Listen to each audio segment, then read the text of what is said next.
मैं कहीं नहीं जा रहा हूँ भाई, पागल नहीं हूँ, सेंसिबल आदमी हूँ, 2 बच्चों का बाप हूँ। ये जो 10 सेकंड में जो बात हम कह गए, ये बात रोहित शर्मा ने कही, स्टार स्पोर्ट्स को कही। पर सिडनी टेस्ट के दूसरे दिन जब टीम इंडिया टेस्ट मैच जीतने के लिए जद्दोजहद कर रही थी, लेकिन अचानक से ही लंच के दौरान ये इंटरव्यू चलता है और एक तरह से देखा जाए बहुत मायने हैं इस इंटरव्यू के। आखिर क्यों रोहित शर्मा को ज़रूरत पड़ी कि वो ऑन गोइंग टेस्ट मैच में जिसमें वो नहीं खेल रहे थे, आके उन्हें ये कहना पड़ा, इसकी कई वजह है। और इस इंटरव्यू के क्या मायने हैं, बैकग्राउंड क्या रहा है, अंदर की क्या कहानी है, क्या होगा, ये सारी बातें आपको जाननी ज़रूरी है, क्योंकि ये सारी बातें एक्सक्लूसिव है। आपको पता है भारतीय क्रिकेट को हम किस तरीके से फॉलो कर रहे हैं, ज़मीन से जुड़कर हर मैच, हर सीरीज़ और हर किसी से बातचीत के साथ। और एक कोई यहाँ पर आपको मसाला मिलावट के साथ हम बातें नहीं करते हैं। जो सुनते हैं, जो देखते हैं और जो दिल को समझ में आता है, हो सकता है दिल गलत हो, वो बात आपके साथ करते हैं। तो सबसे पहला सवाल कि रोहित शर्मा ने जो ये बातें कही इंटरव्यू में, इसकी क्या ज़रूरत थी? ये इससे ज़रूरत थी, उन्होंने कहा कि पेन लेकर या लैपटॉप पे या मोबाइल फ़ोन से लेके काम करने वाले मेरा भविष्य तय नहीं कर सकते हैं। जाहिर सी बात है, रोहित दुखी थे। रोहित पिछले 48 घंटों में जिस तरह से उनके खिलाफ एक तरह से कैंपेन चला, पूरे मीडिया में कैंपेन चला हुआ है कि किसी ने लिख भी दिया कि रोहित रिटायर हो रहे हैं, उन्होंने फैसला कर लिया है, वो छोड़ देंगे, वो नहीं खेलेंगे। यहाँ तक बात रहती तब तक भी शायद ठीक था, क्योंकि अगर लॉजिस्टिकली देखें तो शायद आप कह सकते हो कि भाई चलो अगली सीरीज़ इंग्लैंड में है, रोहित 38 के हो जाएंगे, पता नहीं खेलेंगे या नहीं खेलेंगे, उनका फॉर्म अच्छा नहीं है, नया WTC साइकिल शुरू हो जाएगा। यहाँ तक शायद वो बर्दाश्त करने वाली बात थी, फेयर असेसमेंट। लेकिन मामला कल देर रात से इंडिया में घूमना शुरू हुआ, क्योंकि आपको पता है ना, इंडिया में एक पतंग उड़ती है तो उसके पीछे दूसरी पतंग लोग उड़ाते हैं, तीसरी पतंग। मीडिया हमारा इतना बड़ा है, सब अपनी अपनी पतंग लेके लगाने लगते हैं। जिसकी पतंग चल जाए, जितनी दूर तक चल जाए, कटेगी बाद में, लेकिन पहले सब अपनी अपनी पतंग उड़ाने लगते हैं। तो पतंग उड़ी, उस पतंग में किसी ने ये उड़ा दिया कि भाई रोहित शर्मा जो है चैंपियंस ट्रॉफी के लिए भी उनको कंसीडर नहीं किया जाएगा। अब जो कप्तान, वाइट बॉल का कप्तान, अभी 2023 में आपको वनडे वर्ल्ड कप के फाइनल में लेके गया, अभी T20 वर्ल्ड कप जिताया, और अब 3 वनडे है उसका चैंपियंस ट्रॉफी। अगर रोहित शर्मा रिटायर कर भी जाते हैं, या सोच भी लिया होगा उन्होंने, सोच लीजिए कि अभी आके पब्लिकली उन्होंने जो भी कहा, हो सकता है उन्होंने अजीत अगरकर को बोल भी दिया होगा, गंभीर को बोल दिया होगा कि चलो भाई हम, हो सकता है कि भाई टेस्ट मैच नहीं खेलेंगे, लेकिन वनडे क्रिकेट तो रोहित कहाँ जाएंगे भाई? जिस आदमी का एम्बिशन, जो दिली एम्बिशन है, जो उनका एक अगर देखा जाए अनफुलफिल्ड ड्रीम है कि 50 ओवर की ट्रॉफी जीतनी थी, वो हो नहीं पाए। अगली 50 ओवर की ट्रॉफी जो वर्ल्ड कप है 2027 में है, वी डोंट नो वहाँ तक वो खेलेंगे। लेकिन जो रियलिस्टिकली है, अगर आप वनडे वर्ल्ड कप नहीं जीत पाते हैं तो उसका नेक्स्ट बेस्ट टारगेट क्या है? अपनी लेगेसी को सिक्योर करने का।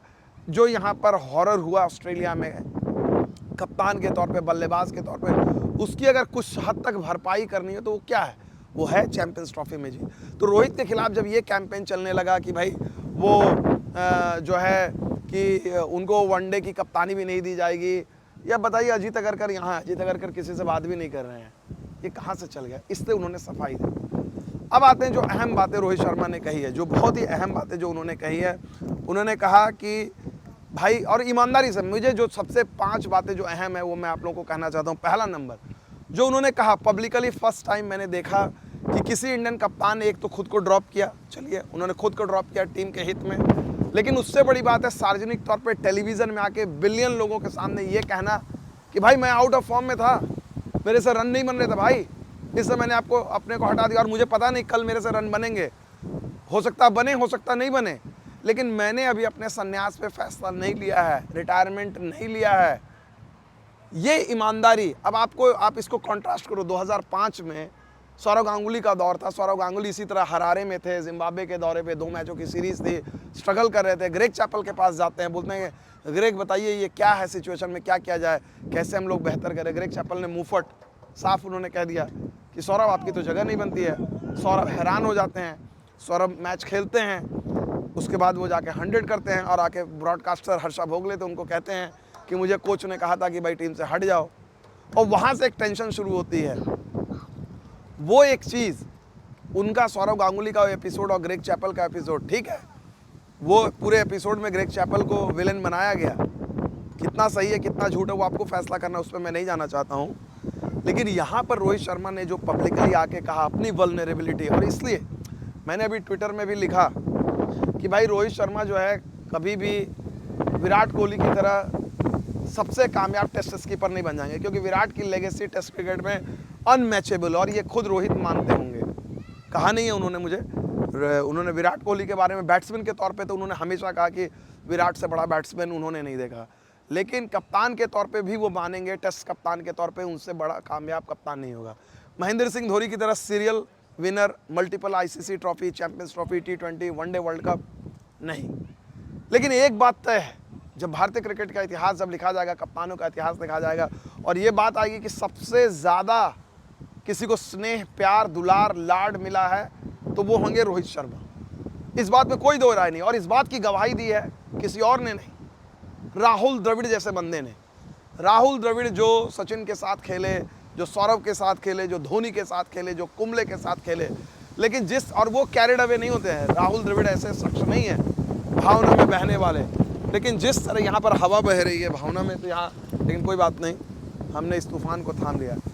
तो जो बात राहुल द्रविड़ ने कही है रोहित शर्मा के बारे में, मुझे लगता है वो अल्टीमेट सर्टिफिकेट है उनके कैरेक्टर के बारे में, उनकी निष्ठा के बारे में, इंडियन क्रिकेट के प्रति उनकी कमिटमेंट के बारे में। अब सवाल ये उठता है कि अब यहाँ से आगे के मायने क्या है, ठीक है ना। रोहित की एक जो और बहुत अच्छी चीज़ है, आपने कब, एक तो पब्लिकली कप्तान ने माना, आपने कब देखा है कि कोई कप्तान जो है स्टैंडिंग वाइस कैप्टन खेल रहा है, वो जा रहा है, सलाह दे रहा है, ड्रिंक कैरी कर रहा है भाई, कि कौन सा कप्तान ड्रिंक कैरी करता है? सीनियर खिलाड़ी भी नहीं करता है, ड्रिंक कैरी कर रहा है अपनी टीम के लिए, जाके सिराज को समझा रहा है, बुमराह से बात कर रहा है। तो आज का दिन जो है सिडनी में ऐतिहासिक रहा। मैंने ये जो चीज़ देखी, उन्होंने कहा कि लाइफ चेंज होती है, हर दिन बदलती है, ठीक है ना, और मैं स्पोर्ट्स को यही जानता हूँ कि यहाँ पर भी चीज़ें बदलेंगी। आप लोग को ये कहना है कि कितना रोहित शर्मा का ये जो बयान है कितना भावनात्मक है, इसके क्या मायने हैं, लेकिन इस बयान से जुड़े बहुत सारे किस्से कहानियाँ आएंगे, मैं इसको और डिकोड करूँगा, आप लोग से बात करूँगा। लेकिन मैं निश्चित तौर पे इस बयान को देखता हूँ कि one of the finest interview by host broadcaster. अब आप लोग मुझे बताओ आप लोग की क्या राय है। बहुत बहुत शुक्रिया, थैंक यू वेरी मच। आप लोग की राय बहुत मायने रखती है, यहाँ पर कमेंट करो, जिन्होंने लाइक सब्सक्राइब नहीं किया सब्सक्राइब करो। Thank you so much.